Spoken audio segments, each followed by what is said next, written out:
կանխիկ շրջանառությունը ավելի չի մեծանա։ Իհարկե մեծանում է, որովհետև հայտարարագրման մասին խոսելուց հետո կանխիկ շրջանառությունը եւ կրիպտոարժույթներով շրջանառությունները Հայաստանի Հանրապետությունում չափազանց մեծացել են։ Իհարկե կմեծանա։ Իհարկե դրա հակաբիոտիկներ են փորձում առաջարկեն, համատարած այսպես քեշբեքի ինստիտուտի ներդրում, անկանխիկ վճարումների պարագայում 2% մինչև քեշբեքի տրամադրում, բայց դրա մասին առանձին անդրադարձ կկատարենք։ Կառավարությանը վերապահովել է հայտարարագրման ոչ ենթակա եկամուտների տեսակների կամ շեմերի սահմանման լիազորություն։ Սա որոշակի իր մեջ դրական կողմ ունի, որովհետև երբ որ ցանկացած փոփոխության պարագայում դիմադրության ճակատ ենք ստեղծում եւ փորձում ենք ներազդենք իշխանությունների վրա, օրենսդրական փոփոխությունը բավական երկարաժամկետ process է։ Նախաձեռնել, լրացնել, ազգային ժողովում քննարկել, ընդունել։ Կառավարության պարագայում շատ ավելի հեշտ է լինում։ Բայց նորից գոյություն ունի մանիպուլյացիա,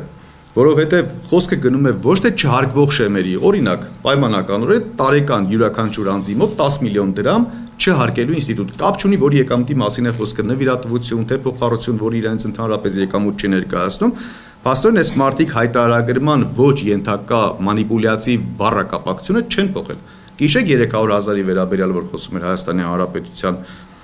վարչապետը, ասում էր 300,000 դրամ մինչև չի հայտարարագրվում, մարդկանց մոտ տպավորություն էր ստեղծվել, որ չի հարկվում, այնինչ դա հարկվում է եւ փաստորեն շարունակել են նույն մանիպուլյացիան, որ կառավարությանը լիազորում են, կլինի 300,000, 500 թե 1 միլիոն հետագան ցույց կտա, բայց ամեն դեպքում ոչ թե սիրելի ժողովուրդ, ոչ թե խոսքը վերաբերվում է չհարկվելուն, այլ խոսքը վերաբերվում է չհայտարարագրելուն։ Հաջորդ փոփոխությունը, որ կատարել են ֆիզիկական անձի կողմից չստորագրելու պարագայում սոցիալական ծախսերի փոխհատուցում չի տրամադրվում, հիմա բյուջետային մի հատ ձեզ հետաքրքիր տվյալ ներկայացնեմ։ Ուրեմն 2026 թվականի համար եկամուտների հայտարարագրման արդյունքում սոցիալական կրեդիտների հետ վերադարձման համար նախատեսված է 10 միլիարդ դրամ։ Հիշում եք, չէ, որ ուսանող զավակներին կամ վճարովի դպրոց հաճախող զավակների համար 100,000 դրամ սոցիալական կրեդիտ էին հետ վերադարձնում, եթե 10 միլիարդ դրամ բաժանում ենք 100,000 դրամի, դուրս է գալիս, որ ծրագրից կարող է օգտվել 100,000 մարդ ընդամենը։ Եվ մենք ամիսներ առաջ, որ խոսում էինք, ասում ենք, կեղծիք է այդ սոցիալական կրեդիտի ինստիտուտը, սրանով ընդամենը շատ դրդում են, որ անձինք ներկայացնեն եկամուտների հայտարարագիրը, բայց հետագայում դա վերացվելու է, չեն համբերել մարդիկ 2026 թվականի բյուջեում արդեն նախատեսել են։ Եթե այսպես հնարավոր կլինի, ուրեմն հայտարարատու համարվող անձանց օրենսդրությամբ սահմանված սոցիալական ծախսերի ուղղություններով կատարված ծախսերի փոխհատուցում 10 միլիարդ դրամ, այսինքն Հայաստանի Հանրապետության 100,000 քաղաքացի ընդամենը կարող է սրանից օգտվել։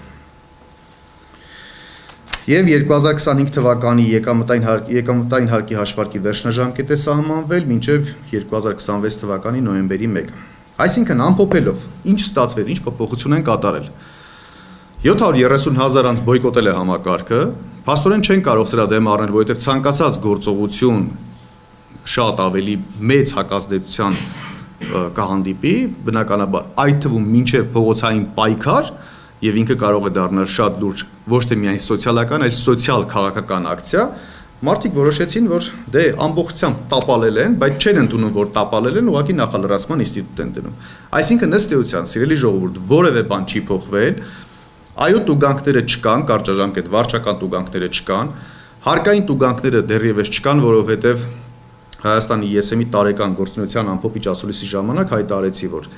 իրավական ակտի ծննդի փուլում կարողացել ենք դրա դեմը փակել, պատնեշ ստեղծել, որպեսզի չընդունվի։ Բայց հիշեք մի բան, սա ժամանակավոր է դեռևս հաղթանակը, կարևոր է ֆիքսել, ցանկացած պարագայում, եթե այս իշխանությունը հնարավորություն ունեցավ վերընտրվելու եւ Հայաստանում նոր իշխանություն ձևավորելու 2026 թվականին, այս խնդիրները նորից գալու են առաջնային պլան եւ այն ժամանակ Աստված մի արասի իհարկե որ այդպիսի բան լինի, մենք այս ժամանակ պայքարը պետք է շարունակենք։ Նաեւ այսօրվա ասելիքից մեջ հետեւյալն է, որ մենք պայքարը համարում ենք հաղթանակած, բայց դեռևս չավարտած։ Մշտապես պետք է անընդհատ մշտադիտարկենք ցանկացած փոփոխություն, որը կվնասի մեր հայրենակիցներին, այդ ժամանակ դեմ եմ հայտարարագրման ակցիան ավելի մեծ թափ կստանա։ Այժմ իմաստը ուղղակի չկա շատ ավելի լայն թափով շարունակելու, որովհետև ըստ էության իշխանությունը իր կատարած փոփոխությունով արձանագրեց, որ ինքը ամբողջությամբ տապալել է համակարգը։ Եվ կցանկանայի նաև անդրադառնալ ինչ է սպասվում Հայաստանի Հանրապետության քաղաքացիներին դրույթի շրջանակներում, եկամտային հարկի տարեկան հաշվարկի ես վերջին օրենքի փոփոխության, այսպես ասած, բայց ոչ իրավաչափ լինելու։ Տեսեք, հարկային օրենսգրքի մեջ գոյություն ունի ինքնահայտարարագրում սկզբունք։ Ինքնահայտարարագրում նշանակում է, որ յուրաքանչյուր ոք Հայաստանի Հանրապետության յուրաքանչյուր քաղաքացի ինքնուրույն պետք է հաշվարկի եւ վճարի իր հարկերը։ Ինքնահայտարարագրում սկզբունքը խախտվել է օրենքով եւ վերապահվել է լիազորություն, որպեսզի պետեկամուտների կոմիտեն ներկայացնի ֆիզիկական անձանց համար եկամտային հարկի տարեկան հաշվարկ։ Ինչպես նաեւ նույն օրենսգրքում գոյություն ունի պատասխանատվության անխուսափելիության սկզբունք։ Սա նշանակում է, որ յուրաքանչյուր ոք պատասխանատու է իր արարքների կամ գործած մեղքերի զանցանքների համար։ Հիմա եկեք այսպես շատ իրավական կամ մասնագիտականի մեջ չեմ ցանկանում ծանրաբեռնել որևէ մեկին, բայց զուտ տրամաբանենք միասին։ Եթե ինքնահայտարարագրման սկզբունքը, այսինքն եթե անձը մեղքը չի գործել, ինքը հայտարարագիր չի ներկայացրել, սխալ հաշվարկ չի կատարել, որևէ մեկը նրան երբևէ չի կարող պատասխանատվության ենթարկել։ Եթե կա պատասխանատվության խնդիր, ներկայացնողը պետեկամուտների կոմիտեն է, թող պետեկամուտների կոմիտեն էլ գնա պատասխանատվության ենթարկվի։ Եվ հարկային սկզբունքների այսպես 14 սկզբունք գոյություն ունի, որի հիման վրա որ հարկային հարաբերությունները կարգավորվում են Հայաստանի Հանրապետությունում, 14 սկզբունքների մոտավորապես կեսը խախտվել է այս իրավական ակտի ընդունմամբ։ Օրինակ, բազմակարծություն եւ հրապարակայնության սկզբունքը նույնպես խախտվել է։ Որևէ շահագրգիռ անձի հետ, որևէ մասնագիտական շրջանակների հետ քննարկում չի անցկացվել, քաղաքացիական պայմանագիր խմբակցությունը որոշել է, որ պետք է ուղղակի շատ արագացված կարգով նախագիծը ներկայացնի ազգային ժողով եւ քվեարկեն միասին ու անցկացնեն։ Ընդ որում այստեղ մի խորհուրդ քաղաքացիական պայմանագրին ֆինանսների նախարարությունում եւ պետեկամուտների կոմիտեում ստորին միջին